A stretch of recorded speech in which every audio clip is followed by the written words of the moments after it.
ازيكم عاملين ايه؟ يا رب تكونوا بخير. النهارده هتكلم عن حاجة مهمة جدا.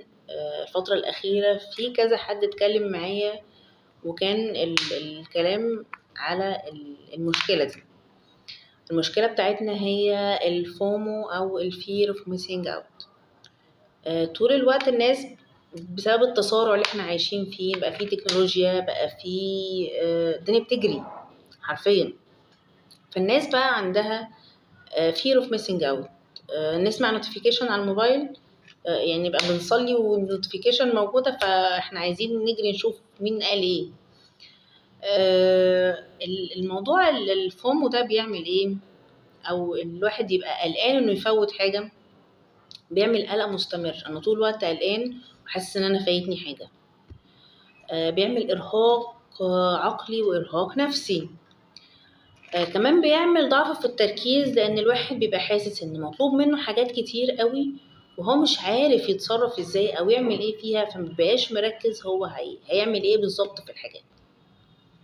من ضمن الحاجات كمان اللي بتعمل او الناتجة عن موضوع الفير اوف ميسنج اوت، ان الواحد مبقاش بيتواصل مع نفسه قد كده، مبقاش بيدي نفسه فرصة يفهم هو حاسس ايه اساسا.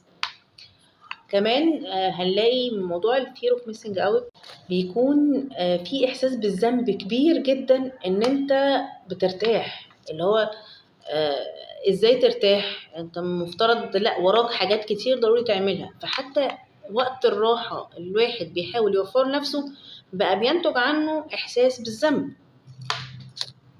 طيب الحل ايه؟ اول حاجة خالص نخصص وقت من غير موبايل.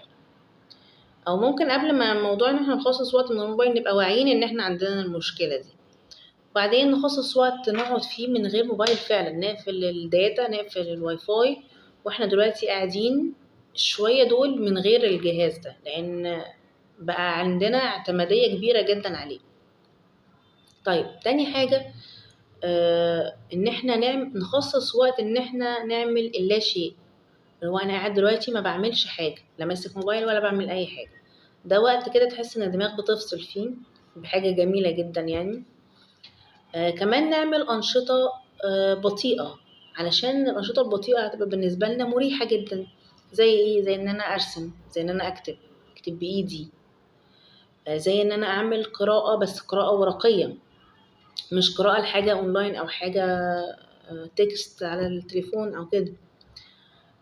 كمان ابدأ اتواصل مع نفسي في من خلال تمارين التأمل وتمارين التنفس العميق. دي ممكن نعملها مثلا 5 دقايق في اليوم، دي تظبط دماغنا جدا وتحسسنا بقدر من الهدوء.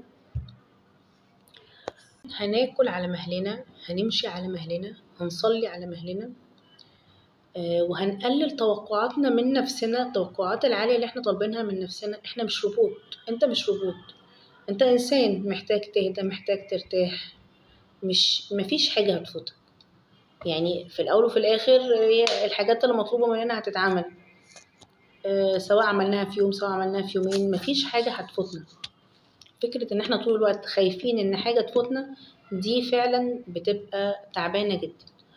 فياريت تكون التبس مفيدة بالنسبة لحضراتكم. اشوف حضراتكم في فيديو جاي ان شاء الله.